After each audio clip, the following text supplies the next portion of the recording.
Hello friends, ഇന്ന് നമുക്കൊരു journal ചെയ്താലോ? സെൽഫ് ലവിനെ കുറിച്ചിട്ടാവട്ടല്ലേ ഇന്നത്തെ നമ്മുടെ ജേണൽ.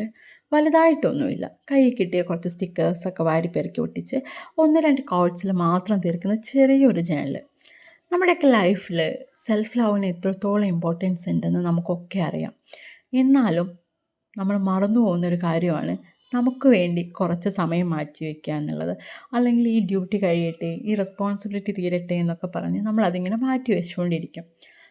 ഇനി ഇതൊന്നും അല്ലെങ്കിൽ സെൽഫ് ലവ് എന്ന് പറയുമ്പോൾ സെൽഫിഷ്നെസ് ആയിട്ട് കാണുന്ന പലരും ഇന്നും നമ്മുടെ സൊസൈറ്റിയിലുണ്ട്. നമ്മളെ സ്നേഹിക്കാൻ വേണ്ടി, നമ്മുടെ സന്തോഷത്തിന് വേണ്ടി കുറച്ച് സമയം മാറ്റി വയ്ക്കുന്നത് എങ്ങനെയാണല്ലേ സ്വാർത്ഥതയാവുന്നത്? നമുക്കിഷ്ടമുള്ളൊരു ഭക്ഷണം ഉണ്ടാക്കി കഴിക്കുന്നതോ, അല്ലെങ്കിൽ കുറച്ച് സമയം പാട്ട് കേൾക്കുന്നതോ, നല്ലൊരു പുസ്തകം വായിക്കുന്നതോ, എന്തിന് ചിലർക്കൊന്നും ചെയ്യാതെ വെറുതെ ഇരിക്കുന്നതായിരിക്കും ഇഷ്ടം. ഇതെല്ലാം സെൽഫ് ലവിൻ്റെ ഭാഗം തന്നെയാണ്. എക്സ്പെൻസീവായിട്ടും ബിഗ് ബഡ്ജറ്റിലൊന്നും നമ്മൾ നമ്മളെ സ്നേഹിക്കണം എന്ന് നിർബന്ധമൊന്നുമില്ല. നിങ്ങളുടെ ലൈഫിൽ നിങ്ങളെ നിങ്ങളുടെ സന്തോഷത്തിന് വേണ്ടി എന്തൊക്കെ കാര്യങ്ങളാണ് ചെയ്യുന്നത് നിങ്ങൾ കമൻ്റായിട്ട് പറയൂ കേട്ടോ.